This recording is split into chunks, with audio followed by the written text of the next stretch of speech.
What did we just see? I thought this was going to be a new era of WWE. WWE and ESPN joining together for Wrestlepalooza. Brock Lesnar and John Cena in your debut match. John Cena on his retirement tour. And we're rerunning 2013 again? We're just running the SummerSlam match back, but we're running it faster this time? Cena got his offense in. Cena even looked like he was going to win this match. But Brock dominated it. Brock just hit like 10 F5s in a row and finally like it's over, pin him. It's done. The story is that Cena just is never going to beat Brock Lesnar. That's the story we're telling? This makes no sense. John Cena is your all-time great. I understand that, like, I always have, like, this inside joke, no matter how good the Mets are, the Mets can never beat the Braves. But John Cena just isn't able to beat Brock Lesnar. It said he was 2-6. No, 2-4 in his career. I remember the Extreme Rules match. But unless they're counting some match in, like, developmental, I don't know when John defeated Brock. He didn't even beat him in that Royal Rumble 3-way. Didn't really make sense. But I hope this isn't setting the tone. Right before the beginning of the match, Paul Heyman came running down. He wasn't a factor in this match at all. But he came down, he did the introduction for Brock. So it looks like Brock is now merging in to be part of the Vision. So maybe he's part of like War Games in San Diego as a part of this team with Braun, Bronson, and Seth Rollins, which if I'm Braun Breaker, I'm looking like, okay, I was the leader of this for like a little bit when Seth was injured. Then he wasn't even injured in the long run. Now I'm just getting bumped again because Brock Lesnar's coming in.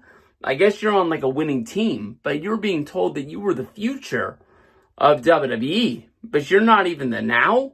And you're not even like now part 2. You're like no doubt number 3 in this group. And then if you're Bronson Reed, you're like, wait a minute, you're number 3? That means I'm number 4. I think we honestly could. I don't think it's coming up fast, but we could see a turn and division where guys start grumbling. A lot like Evolution. You can't keep a team like this together because there's only going to be one championship. Maybe if you're lucky to do some sort of story, maybe there's 2 championships. Maybe you go out and you get the WWE Championship to go along with the World Heavyweight Championship by somebody beating up Cody or something like that. But in the long run, you know, what's Braun and Bronson going to do? Win the tag belts? That's only going to keep you satisfied for so long. I just can't believe that Brock did that. Brock killed Cena. We're going to need medical out here at ringside. The second match of the night of Wrestlepalooza on ESPN, and Paul Heyman is 2-0 on the night. Basically as Braun Breaker and Bronson Reed defeat the Usos. The story of the night really was, honestly, Jey Uso versus LA Knight, with LA Knight continuously getting involved with Jey, stopping him from doing things inside of the match. And at one point, Jey Uso doing a dive to the outside, trying to take out LA Knight, who accidentally hit Bronson Reed, taking him out of the match for a moment. But Jey Uso, hit by a steel chair, split open right on his forehead, and blood everywhere. Just like Stone Cold Steve Austin in the I Quit match with Bret Hart. Blood all over Braun Breaker. Basically, Paul Heyman slid a steel chair into the match as LA Knight and Jey Uso were on the outside trying to figure out their relationship. And LA Knight was asking Jey Uso if he was trying to take him out. But as soon as Jey got into the ring, he was able to intercept the steel chair, turn it around, use it on Braun Breaker. He used it on Bronson Reed. At one point, he went running to try and hit Braun again. Braun pulled LA Knight in front of him, and Jey Uso was able to pull the chair back at the last second and not hit LA Knight. Basically, I think he was thinking that if he did hit LA Knight with the chair, it would take out the referee and there wouldn't be anybody to count the 3, and they wouldn't be able to get the win. At that point, they overtook Jey Uso with the steel chair. Tsunami right there in the middle. 1, 2, 3. With Jey Uso not getting the win here with the Usos, I don't know. I don't know really where they go from there. I'm glad we're not doing Jay versus Jimmy yet once again, because I thought the turn was coming where the Usos were going to turn on themselves. But it looks like LA Knight is getting the push of his career. Definitely looks like he's going to be joining the team that's going to be going up against the Vision. But then again, maybe we're thinking that Roman is going to be back for Survivor Series at War Games, and maybe he's going to be so busy he's not going to be able to return, and maybe just Jay is going to be on this team. But as of right now, it looks like LA Knight going to be getting the main event slot, seeing how far he can fly in WWE. We got a new Raw Women's Champion, Stephanie Vaquer, coming up, stepping up to the plate and taking out Io Sky. I believe this is her first championship shot on the main roster, and she takes it. Io Sky had a little bit of knee problem in this, basically coming off of the top rope after her knee was exposed, and then coming up to the top again for another moonsault, missing Stephanie Vaquer, and slamming the knee right into the mat yet once again. Vaquer climbed at the top rope, hitting her spiral tap to get the victory. 1, 2, 3. I think this is huge for Vaquer.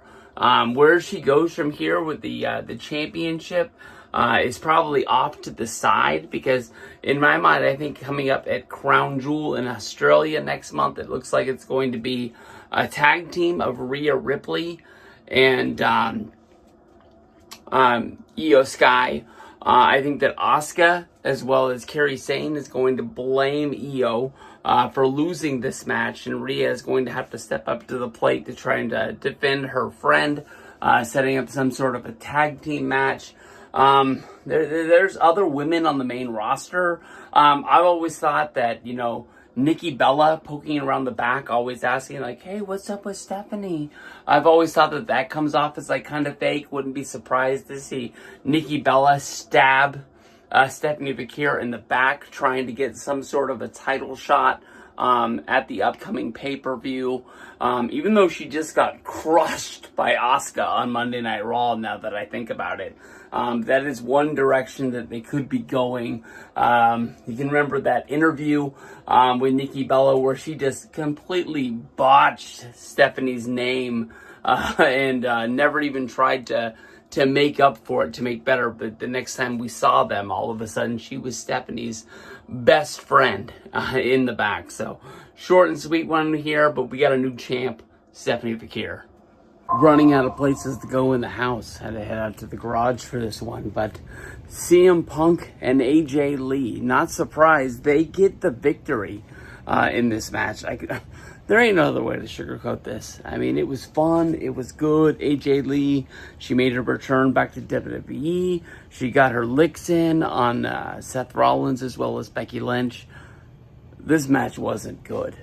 I mean, I don't know if AJ Lee maybe doesn't have confidence after giving Becky Lynch a black eye in her debut when they had their first interaction, but they were swinging in this match like this. They were like throwing the slaps, and like they were like Hollywood slaps. You would think they were on like the set of Happy Gilmore 2 or Heels. Like, these shots just were not landing.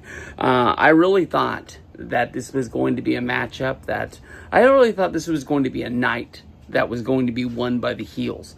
I thought the Vision was going to do a complete sweep after Brock Lesnar getting the win in the opener, and then Bronson Reed as well as Braun Breaker getting the win over the Usos. So I thought they were really, getting some heat and building something towards War Games. But like I said, it really is like a feel-good moment of AJ and no, hold on, AJ Lee. I thought I started talking about AJ Styles there for a second, but it was a feel-good moment of AJ Lee and CM Punk getting the win here.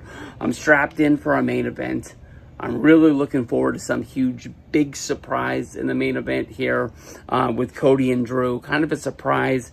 I don't want to say it was the match that I was least caring about, but I think it was number 4 on my list. Maybe Io and Stephanie was the one match that was kind of a little bit lower. This match not being named until the last day, pretty much with not knowing if Cody was going to be able to come back from Street Fighter, but something big's got to happen. I'm not saying The Rock, but maybe The Rock. Could be. I don't know. We got our first real big surprise of the night. Undertaker comes out. Honestly, it was a very awkward, very weird situation at the him riding down to American Badass, circling the ring, stopping right in front of Stephanie McMahon, and then him hopping over the guardrail, asking if this seat was open. I thought maybe he had forgot his lines. And then at one point, he asked Stephanie McMahon, "Are you ready?" And I thought we were going to start like a DX skit. And I was wondering how Undertaker was going to fit into whatever a DX came running out doing. I thought they were just trying to, make ESPN happy with a whole bunch of big names popping up with Shawn and Triple H coming out yet once again. But he asked Stephanie McMahon to be in the WWE Hall of Fame as the first inductee of 2026's WrestleMania 42 class. My immediate thoughts is she is getting in before her father. We all understand why. He is a man who created this. He was all over the start of Wrestlepalooza with them saying, how WWE got started and how they moved into the television market. But I'm really surprised. And I know he hasn't been around the company publicly in a few years since that Royal Rumble situation. But Stephanie McMahon getting in before Shane, and them even saying how she's put her body on the line. She is somebody that basically DX stole the women's championship for. She did have some one hell of a match with Trish Stratus. She had one hell of a match with Vince. She was the GM of SmackDown for a while. She had a really good run with her and Triple H, McMahon Helmsley era, with being a member of DX during that time. She's done a lot of stuff. But to be the first inductee into the Hall of Fame, especially with these smaller classes where they only put 4 people in one match, I think they're stretching it. I think we all knew last year that they were tight on people. There's people out there. You could call Sid, you can call Ken Shamrock. I know that Sid, they don't like to put the guys in after they passed away.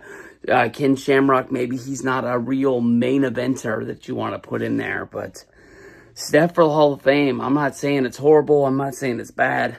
I'm just as surprised as you guys right now. That's it though. But hey, I'm one hell of a McMahon Helmsley mark. When I went to Vegas for WrestleMania, I made sure I stopped by and paid my respects to where Triple H married Stephanie, on Raw way back in the day during the wedding to Test when Vince was out there and Triple H came out there and objected. Just letting everybody know she's already married to me. Wow. I don't know how to really put it. I mean, I love Cody Rhodes. I love Cody Rhodes matches. When it comes down to it, I just thought we were going to get more from Cody Rhodes tonight. I drank the hot sauce yet once again. I believe that something like The Rock was going to happen. I thought there was a good chance that Cody was going to lose his championship due to Paul Heyman, Brock Lesnar, and the Vision. And, that would sort of set them up for War Games down the road. But we just had a cookie cutter, plain Jane main event style match. I don't want to get too much into the show as a whole, but honestly, I thought that really like the last two matches basically really fell flat and didn't deliver almost basically the way that I thought that it was going to. Cody took advantage of this match due to at one point Drew looked like he had the victory, but for some reason the referee was out of the ring. The competitors weren't even out of the ring a second ago, but Drew felt like he had like Wade Barrett put it an 8 count to pin the champion, and Cody was able to kick out at 2, and at one point they were fighting on the outside, and Drew jumped to attack Cody, kicking him in the head, and at that point Cody was able to move. Drew went through the announce table at the bottom, and then at one point when they got back into the ring, when Drew was setting up for the Claymore kick, we actually had Drew's legs give out, and Cody was able to jump up, hit the cutter, and get the win after that. So I don't know, I just really felt like the second half of this show just really wasn't it. It wasn't the Wrestlepalooza that I thought it was going to be. But Cody wins. Cody got the championship. We're on to the full show from here. So let's see what's going down. Hey, what is up, everybody? This is Stevie Breach coming to you here today with the first WWE Wrestlepalooza on ESPN. Honestly, I felt like a lot of my fears with the ESPN app and people, not knowing that they had to pay for this, or if they had to pay for this, knowing how to log in, what to log into. It didn't seem like a lot of people were upset. I saw a few people early on in the show realize that Disney Plus was not going to be enough to get the job done, and they went and they upgraded their bundle from the $12 bundle to the $30 bundle, and it seems like after that they were able to log in and they were able to watch the show just fine. I thought there was going to be an outpouring of people just jumping off bridges. This doesn't look like it's the worst thing of all time. We're going to have to really see what the numbers are. I do think there are going to be people out there in the world that just decided they weren't going to watch this PLE, and they were going to hopefully wait until maybe like Comcast or YouTube TV came to a deal with ESPN, and it was just clear cut, just we get the bundle, and we're able to watch ESPN free of charge. Not much change in the look of the pay-per-view or the feel of the pay-per-view. There was a little bit of an extra buzz with the pre-show. I want to say it looked like the pre-show was upgraded a little bit. It had a Sports Center-like feel. Nothing really you can point at to say that it was any better. It was the same names. Rosenberg beat Big E, Chesator, but it just felt more flashy. And it just felt like we were in for a night of huge deals. And honestly, when it comes down to the surprises that were planned, it really came down to just Stephanie McMahon getting put in the Hall of Fame. Everything else was just matches. No debuts, no returns, no legends. I guess other than the Undertaker coming out to tell Steph that she was going to be put in there. But in my mind, show got put off on a massive sad note. There ain't no other way to put it. Brock killed John Cena in the matter of what felt like 5 minutes. John looked like he had the match won at one point, and then all of a sudden Brock took over, and Brock never let up. F5, F5, F5, and just basically said, this is it. It's over. I need to see John Cena beat Brock Lesnar one-on-one.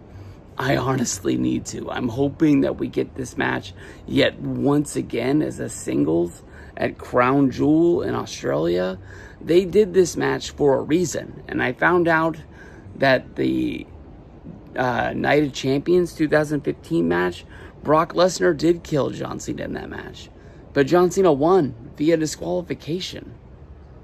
I have to see that match again. Disqualification because of kicking so much ass. Like, I don't get it. I felt like I just watched that match a month or two ago, and I don't remember the disqualification part, unless it was like, it was after the match, like Brock had won, but then they decided that Brock did so much after the match that they gave the match to Cena, like it was a reversal of the decision, much like the Rock and Ken Shamrock at WrestleMania 14, or almost at SummerSlam 1991, when they told Brett if he didn't let go of the sharpshooter that they were going to reverse decision and he wasn't going to win the Intercontinental title, something like that. But I don't know. I don't get it. Stephanie Vicaire, she won the Raw Women's Championship in a good match against Io Sky. Basically, Io's knees gave out. They told the story of her putting her knee brace down and exposing her knee, and then not once but twice coming up off at the top rope and, banging her knee. Seth and Becky going up against AJ and CM Punk. I didn't think the match was great. I didn't think the match was good. I think that it was a really good tag team match. I understand what they were doing. They cut the ring in half. They let the heels beat up on CM Punk, knowing that the fans wanted to see AJ get in the ring for her return. It felt like an eternity before they were able to get her into the ring. But once she got in there, just the slaps, the punches, just nothing was landing. Nothing was good. It just didn't feel right. Oh, I forgot. I skipped a match. We had Braun Breaker and Bronson Reed beating the Usos. LA Knight in the pre-show was named as the special guest referee. He let a lot of stuff go. He basically said, I don't like you. You're kind of cool. I don't like you. But anything was flying, steel chair shots, just anything that causes destruction, anything that was beating people up. He was only there really to count the three and to listen up and see if somebody quit, surrendered, tapped out, something like that. So the progression of the story is really going to be LA Knight and Jey Uso.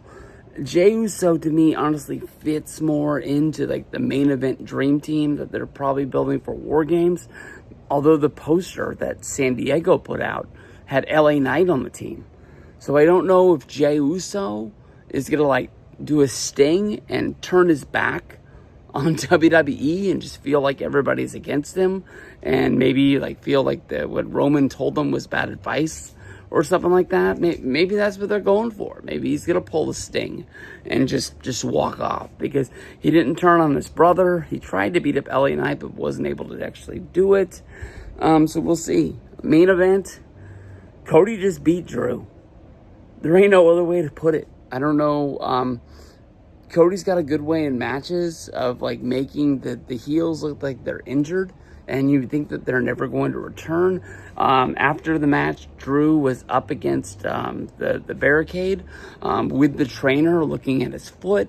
He had put his feet through the bottom of the announce table, and then he basically was in the ring setting up for the Claymore, and his leg gave out, and Cody took advantage, and Cody got the win.